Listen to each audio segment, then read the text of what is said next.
Donald and the by Peter F. Newmeyer and Edward Gorey.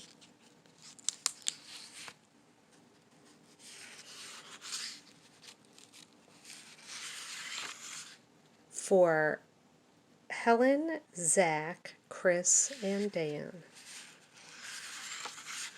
One day, Donald and his mother, a beautiful lady, went to the garbage can.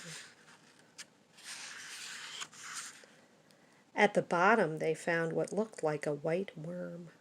"Oh, Donald," said his mother. Donald looked at the white worm and took it in his hand. He loved animals. "Let me keep it, Mother," he said. Donald's mother was as kind as she was beautiful.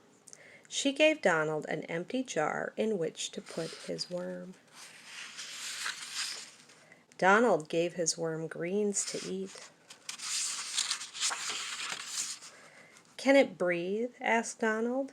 Donald's mother, who was also very wise, made holes in the lid. Donald watched his worm all that day. "I have a new friend," he thought when he went to bed that night. The next morning, Donald jumped out of bed to see his worm. At first, Donald saw nothing, only the greens, and where the worm had been, a little brown case. When Donald went to bed that night, he was sad. "I will find a better worm tomorrow." The next day, Donald had painful ribs. His mother kept him in bed. For a time, he surveyed his room from there. Donald constructed things. Donald imagined things. Then he was well. He got up to fetch his jar, and what do you think he found inside?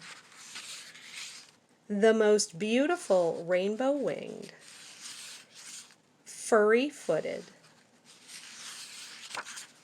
enormous-eyed, peculiar-mouthed housefly. The end.